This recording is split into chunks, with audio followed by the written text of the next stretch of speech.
Assalamualaikum warahmatullahi wabarakatuh. Selamat datang di pertemuan kedua kita. Di pertemuan kedua ini kita akan membahas tentang unsur desain grafis. Namun sebelumnya, kita akan membahas tentang konsep desain grafis. Dalam membuat sebuah desain, kita harus terlebih dahulu menentukan tema atau konsep yang akan kita buat. Konsep yang akan kita pilih tersebut harus disesuaikan dengan tujuan, yaitu pesan apa yang ingin kita sampaikan. Konsep desain grafis secara garis besar dibagi menjadi dua. Yang pertama, konsep rasional. Konsep yang bersifat rasional biasanya digunakan untuk menyampaikan informasi yang harus dijelaskan secara tepat dan agak detail. Misalnya, poster cara mencuci tangan dan poster alur pencoblosan pada saat pemilihan umum. Tema ini sangat tepat untuk memberikan arahan atau penjelasan mengenai suatu kegiatan, baik itu berupa jasa, produk kepada orang-orang. Yang kedua, konsep himbauan. Desain grafis dengan konsep himbauan biasanya digunakan untuk memperingatkan orang-orang yang melihatnya. Misalnya, poster larangan membuang sampah sembarangan yang dapat menyebabkan banjir atau ilustrasi dampak dari bahayanya merokok. Setelah mengetahui konsep desain grafis, selanjutnya kita akan membahas unsur-unsur desain grafis. Terdapat kurang lebih ada 8 unsur yang akan kita bahas pada video kali ini. Yang pertama, titik. Titik merupakan unsur desain grafis yang berbentuk kecil yang tidak mempunyai dimensi. Pada umumnya, titik berbentuk lingkaran sederhana yang mampat, tidak bersudut dan tanpa arah. Titik cenderung ditampilkan dalam bentuk berkelompok dengan variasi jumlah, susunan, kepadatan, dan warna tertentu untuk mendapatkan sebuah kesan, tekstur, atau seni yang diinginkan oleh pembuat. Kedua, ada garis. Garis merupakan unsur dasar untuk membangun sebuah bentuk. Garis sendiri tercipta dari beberapa titik yang saling berhubungan. Semua karya desain yang ada di sekitar kita pasti menggunakan garis sebagai salah satu unsur desain grafisnya. Garis sering digunakan untuk membuat kotak, penekanan kata, ataupun untuk memisahkan dan menyatukan informasi dalam sebuah karya desain. Kita dapat menggunakan garis dalam berbagai pola, seperti garis putus-putus, garis titik-titik, dan garis solid. Untuk jenis-jenis garis dapat kalian lihat pada gambar yang ditampilkan. Ketiga, ada ilustrasi. Ilustrasi merupakan unsur desain grafis yang sering digunakan untuk memperjelas suatu maksud atau pesan. Dalam sebuah tulisan misalnya, ilustrasi sering digunakan agar para pembaca dapat lebih memahami maksud dari isi tulisan si penulis.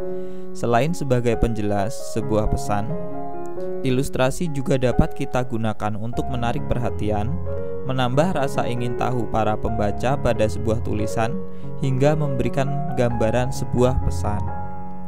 Pada umumnya, ilustrasi sering kita temukan pada berbagai media cetak seperti koran dan majalah.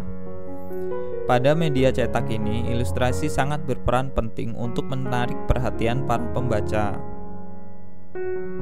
Keempat, ada tipografi. Tipografi merupakan unsur desain grafis berupa suatu ilmu menata dan memodifikasi huruf, sehingga menghasilkan sebuah karya desain yang menarik dan memperjelas pesan yang akan disampaikan kepada setiap orang yang melihatnya. Penggunaan tipografi dalam memperjelas pesan yang akan disampaikan mempunyai beberapa cara, seperti memberi tulisan atau huruf dengan warna yang sangat mencolok dan berbeda dengan latarnya.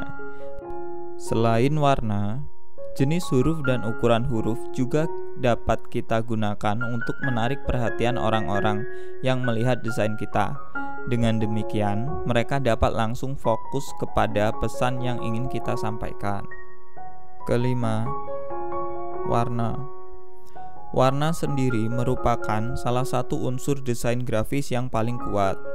Pemilihan warna yang tepat dapat membuat sebuah desain grafis menjadi sangat menarik untuk dilihat. Pengetahuan tentang warna sangat wajib diketahui dan dipahami bagi seseorang yang akan membuat sebuah karya desain. Dalam desain grafis, terdapat dua warna dasar yang mesti kalian ketahui.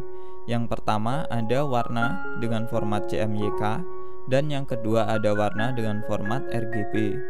Untuk perbedaannya dapat kalian lihat pada beberapa gambar yang ditampilkan. Keenam, ada gelap terang. Kita dapat membuat sebuah desain menjadi lebih mudah dilihat hanya dengan mengatur gelap dan terangnya desain tersebut.